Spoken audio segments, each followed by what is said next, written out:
Good evening. You are watching Kashmir Pen TV. I am Shazia, and here are the top stories from Jammu and Kashmir and around the world. Prime Minister Narendra Modi reduces convoy size and pushes the use of electric vehicles in official travel. Lieutenant Governor Manoj Sinha leads anti-drug padyatra in Kupwara.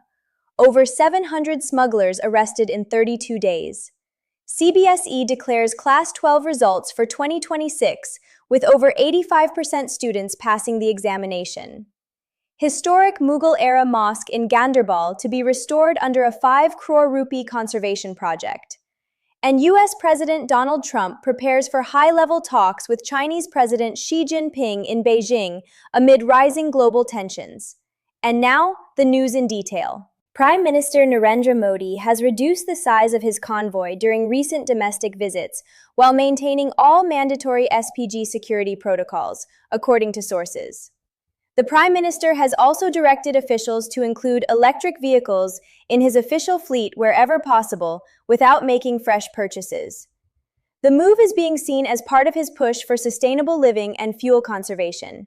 Meanwhile, Lieutenant Governor Manoj Sinha on Wednesday led the Nasha Mukt Jammu and Kashmir Padyatra in Kupwara, reaffirming the administration's intensified crackdown on drug trafficking networks.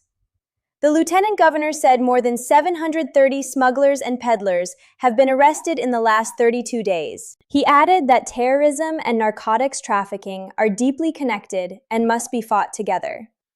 Joining the concern over rising drug abuse in the region, PDP leader Wahid-ur-Rahman Para has urged authorities to target traffickers instead of focusing only on addicts. Citing official figures, Para said Jammu and Kashmir has more than 5 lakh opioid users and warned that an entire generation is at risk. He also called for stronger rehabilitation support for affected youth. In education news, the Central Board of Secondary Education, or CBSE, has declared the Class 12 examination results for 2026. More than 85% students have passed this year's exams. According to examination controller Sanyam Bharadwaj, over 94,000 students scored above 90% marks, though the overall pass percentage has declined slightly compared to last year.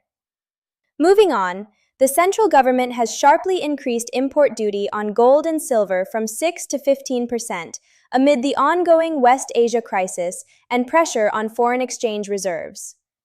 Officials say the decision aims to curb non-essential imports, while jewelry traders fear the move may encourage smuggling and reduce consumer demand.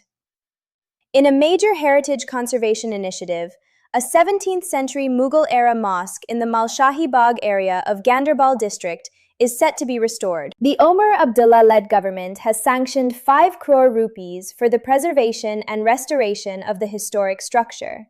And Srinagar is all set to host the first-ever Global Kashmiri Pundit Heritage Tour and Conclave 2026 from June 6th to 14th. The main conclave will be held at SKICC on June 13th and 14th, aiming to reconnect Kashmiri Pandits with their roots through heritage tours, cultural programs, and policy discussions. On the diplomatic front, RSS General Secretary Dattatreya Hosabale has said that despite tensions, the window for dialogue between India and Pakistan should remain open. Speaking to PTI, he stressed that cultural, academic, and trade exchanges could help reduce hostility between the two countries. In another development, CRPF personnel deployed on highway duty saved the life of a driver who suffered a heart attack near Subhanpura on the Srinagar-Jammu National Highway. The Jawans provided emergency first aid before shifting him to Sub-District Hospital Bijbehara, where doctors confirmed his condition had stabilized. And finally, Director General of Assam Rifles Lieutenant General Vikas Lakhera met 15th Corps Commander Lieutenant General Balbir Singh in Srinagar to review the prevailing security situation in Jammu and Kashmir. The two officers discussed measures to strengthen operational coordination and inter-force cooperation in the region. Internationally, U.S. President Donald Trump is set to meet Chinese President Xi Jinping in Beijing amid growing global tensions, economic uncertainty, and rising inflation pressures.